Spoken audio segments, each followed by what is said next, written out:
أما بعد فأعوذ بالله من الشيطان الرجيم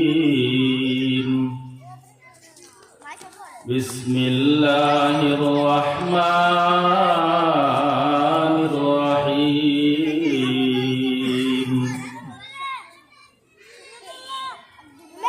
يرفع الله الذين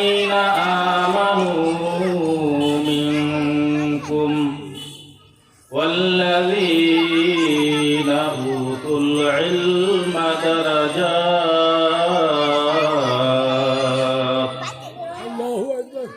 وقال رسول الله صلى الله عليه وسلم من قرأ حرفا من كتاب الله فله حسنة والحسنة بعشر أمثالها لا أقول الألف لام ميم حرف بل ألف حرف ولام حرف وميم حرف أو كما قال عليه الصلاة والسلام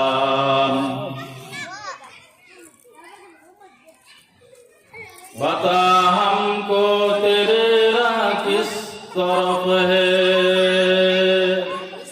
तेरे राह पर चला हमको खुदाया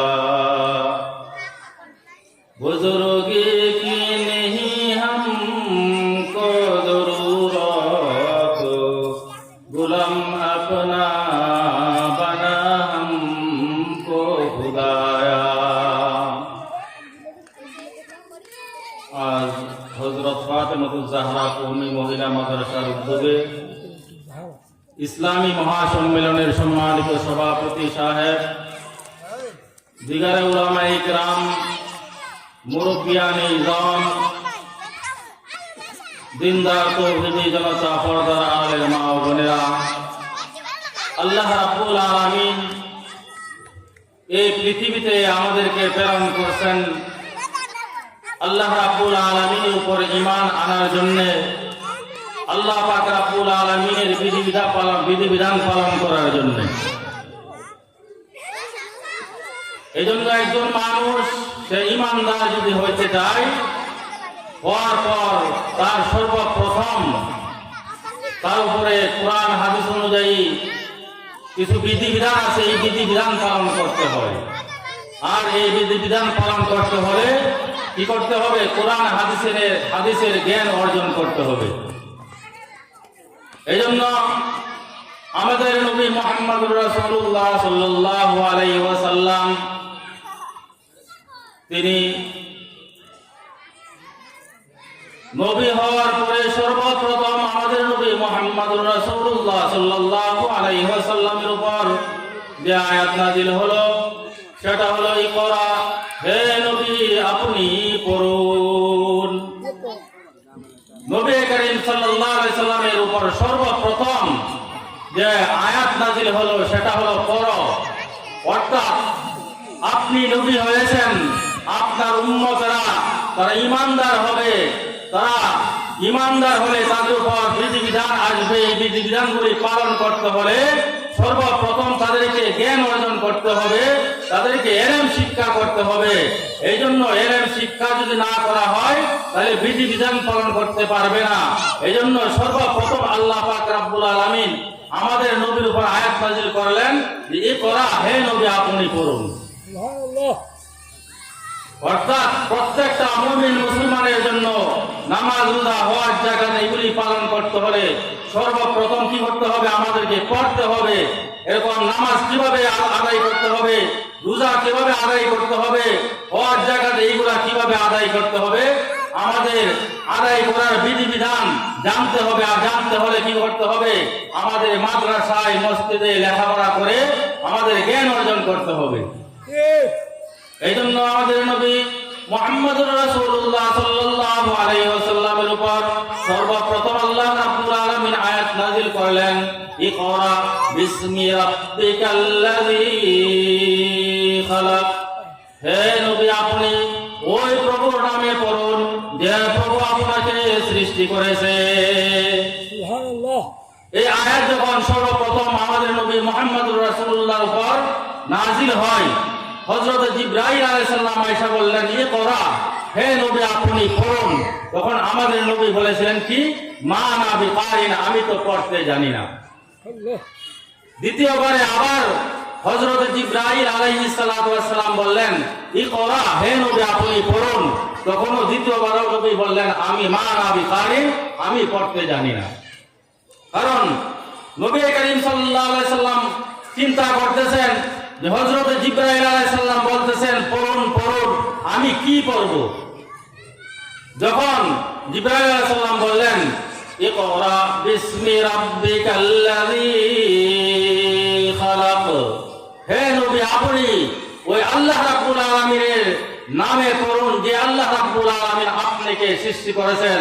তখন হযরতে মুহাম্মদুর রাসূলুল্লাহ সাল্লাল্লাহু আলাইহি সাল্লাম এই কথার পরে যে আমাদের প্রভু আল্লাহ রাব্বুল আলামিনের নামে পড়ার জন্য আদেশ করেছে, তারপর সাথে সাথে হযরতে মুহাম্মদুর রাসূলুল্লাহ সাল্লাল্লাহু আলাইহি সাল্লাম পড়া আরম্ভ করলেন, ইকরা বিসমি রাব্বিকাল্লাযী খালাক খালাকাল ইনসানা মিন আলাক। আল্লাহ রাব্বুল আলামিনের নামে লেখাপড়া করতে হবে। আমরা যদি দুনিয়া আখিরাতে নাজাত পাইতে চাই, তাহলে দুনিয়ার লেখাপড়া করলে হবে না, বরং এই আয়াতের মধ্যে আল্লাহ এটাই শিক্ষা দিয়েছেন, জি পড়া পড়ো, কি পড়বে? আল্লাহর নামে পড়া পড়তে হবে। আল্লাহ পাক রাব্বুল আলামিনের নামে পড়া পড়তে পারলে একটা মানুষ দুনিয়া আখিরাতে সব জায়গায় সে কামিয়াবি অর্জন করতে পারবে। সুবহানাল্লাহ। এই জন্য আল্লাহ রাব্বুল আলামিন এক আয়াতের মধ্যে ইরশাদ করেছেন, يرفع الله الذين آمنوا منكم والذين أوتوا العلم درجات। আল্লাহ রাব্বুল আলামিন বলেন, যে পৃথিবীতে মানুষ অনেক আছে, কোটি কোটি শত শত কোটি, সমস্ত মানুষ কামিয়াবি অর্জন করতে পারবে না। আল্লাহ বলেন, ইরফাইল্লাহুল্লাযীনা আমানু মিনকুম, যে তো সমস্ত মানুষের মধ্যে যে ঈমানদার সেই হলো কি এরকম আল্লাহ রাব্বুল আলামিনের কাছে মর্যাদাওয়ালা। সুবহানাল্লাহ। যে সারা পৃথিবীতে কাফের বেঈমান সহ অনেক মানুষ আছে, সকল মানুষ আল্লাহ রাব্বুল আলামিনের কাছে মর্যাদাওয়ালা নয়, বরং আল্লাহ রাব্বুল আলামিনের কাছে মর্যাদাওয়ালা কে? আল্লাহ রাব্বুল আলামিন বলেন, ইয়ারফাইল্লাহুল্লাযীনা আমানু, যারা ঈমানদার, যারা আল্লাহকে বিশ্বাস করে, যারা পরকালকে বিশ্বাস করে, যারা কোরআন হাদিসকে বিশ্বাস করে, ফেরেশতাদেরকে বিশ্বাস করে, সমস্ত নবীদেরকে বিশ্বাস করে, তারাই হলো ঈমানদার। আর এই ঈমানদারদের মর্যাদা আল্লাহ রাব্বুল আলামিনের কাছে বহুগুণ বেশি। সুবহানাল্লাহ। এরপরে আল্লাহ রাব্বুল আলামিন বলেন যে ঈমানদার হওয়ার পরে মর্যাদাওয়ালা কাকে? যে ঈমানদার একজন হইল কিন্তু তার ভিতরে ইলম নাই, সে মর্যাদাওয়ালা হইতে পারবে না। দুই নাম্বার আল্লাহ রাব্বুল আলামিন বলেন, ঈমান আনার সাথে সাথে একটা ব্যক্তির ভিতরে যদি কোরআন হাদিসের জ্ঞান থাকে, তখন ওই লোকটাও আমি আল্লাহ রাব্বুল আলামিনের কাছে অনেক মর্যাদাবান। সুবহানাল্লাহ। এইজন্য আল্লাহ রাব্বুল আলামিন বলেন, ইয়ারফাইল্লাহুল্লাযীনা আমানু মিনকুম ওয়াল্লাযীনা উতুল ইলমা দারাজাত। আল্লাহ রাব্বুল আলামিন বলেন, যাকে আমি ঈমান দান করেছি, ঈমানের সাথে সাথে যে ব্যক্তি কোরআন হাদিসের জ্ঞান অর্জন করবে, আমি আল্লাহ রাব্বুল আলামিনের কাছে তার মর্যাদা বহুগুণ বেশি। সুবহানাল্লাহ। এই জন্য আমাদের প্রত্যেকটা মুসলমানকে কি করতে হবে? ঈমানদার হওয়ার সাথে সাথে আল্লাহ রাব্বুল আলামিনের বিধিবিধান পালন করতে হলে কি করতে হবে? আমাদের জ্ঞান অর্জন করতে হবে। হ্যাঁ, কোরআন হাদিসের জ্ঞান অর্জন করতে পারলে আমরা আল্লাহ রাব্বুল আলামিনের বিধানগুলি পালন করতে পারবো, সঠিকভাবে পালন করতে পারবো। তাহলে আমরা দুনিয়া আখিরাতে এরকম কামিয়াবি অর্জন করতে পারবো। সুবহানাল্লাহ। এই জন্য কোরআনে কারিমের মর্যাদা যেমন বেশি, কোরআনের জ্ঞান অর্জন যে করবে তার মর্যাদা আল্লাহ রাব্বুল আলামিনের কাছে বেশি। সুবহানাল্লাহ। কারণ কোরআন হলো কি? আল্লাহ রাব্বুল আলামিনের কালাম। আল্লাহ রাব্বুল আলামিনের কালাম যে সিনার মধ্যে এরকম গ্রহণ করবে, আল্লাহ রাব্বুল আলামিনের কালামের মর্যাদা বেশি থাকার কারণে এই লোকটার মর্যাদা আল্লাহ রাব্বুল আলামিনের কাছে অনেক বেশি হয়ে যাবে। সুবহানাল্লাহ। এই জন্য হাদিসের মধ্যে রাসূল করিম সাল্লাল্লাহু আলাইহি ওয়াসাল্লাম বলেছেন যে একজন হাফেজে কোরআন তার মর্যাদা কেমন হবে কাল হাসরের ময়দানে,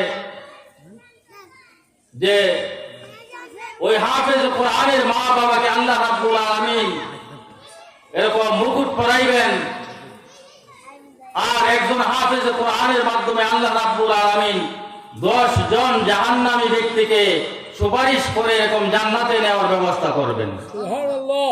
তাহলে বোঝা গেল যে কোরআনের মর্যাদা বেশি, আর কোরআনকে যে আঁকড়িয়ে ধরবে তার মর্যাদা আল্লাহ রাব্বুল আলামিনের কাছে অনেক বেশি। কাল হাসরের ময়দানে 3 ব্যক্তি সুপারিশ করবে আল্লাহ রাব্বুল আলামিনের কাছে। এর মধ্যে একজন হলেন আলেম। রাসূল করিম সাল্লাল্লাহু আলাইহি ওয়াসাল্লাম বলেন, ইয়াশফাউ ইয়াউমাল কিয়ামাতি সালাসা। কাল হাসরের ময়দানে 3 ব্যক্তি কি করবে? আল্লাহ রাব্বুল আলামিনের কাছে সুপারিশ করে জাহান্নামীদেরকে জান্নাতে নিয়ে যাবে। 1 নম্বর হলো আল আম্বিয়া, নবীগণ, যে মুহাম্মদুর রাসূলুল্লাহ সাল্লাল্লাহু আলাইহি সাল্লাম পর্যন্ত আদম আলাইহিস সালাম থেকে নিয়ে সমস্ত নবীরাই কি করবে? উম্মতের জন্য সুপারিশ করবে। এমনি ভাবে 2 নম্বরে উলামায়ে কেরাম যারা আছে তারাও আল্লাহ রাব্বুল আলামিনের কাছে কি করবে? সুপারিশ করবে। ইয়াশফাউ ইয়াউমাল কিয়ামাতিস সালাসা আল আম্বিয়া সুম্মাল উলামা। 2 নম্বরে আলেম উলামায়ে কেরাম যারা, তারা আল্লাহ রাব্বুল আলামিনের কাছে সুপারিশ করে এরকম জাহান্নামী মানুষদেরকে জান্নাতে নিয়ে যাবে। সুবহানাল্লাহ। 3 নম্বরে হলো কি? শহীদ, যারা আল্লাহ রাব্বুল আলামিনের বিধানকে, আল্লাহ রাব্বুল আলামিনের দ্বীনকে কায়েম করার জন্য আল্লাহ রাস্তায় জীবন দান করবে, তাদেরকেও আল্লাহ রাব্বুল আলামিন কাল হাসরের ময়দানে সুপারিশ করে জাহান্নামীদেরকে জান্নাতে নেওয়ার ব্যবস্থা করবেন। সুবহানাল্লাহ।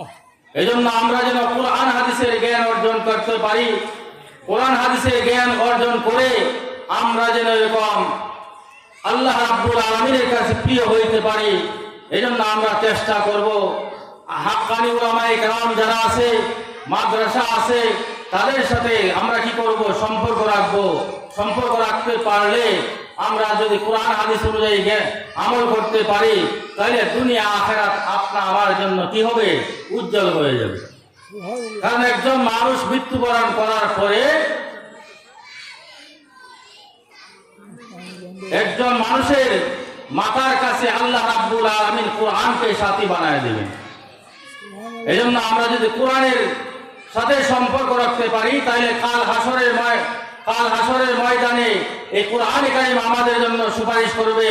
আমাদেরকে কবরে রাখার পরে এই কোরআনে কারিম আমাদের সাথী হয়ে যাবে।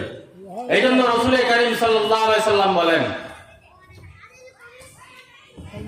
ইযা উযিয়াল মাইতু ফি কবরিহি জাআল কুরআনু ইনদা রাসিহি।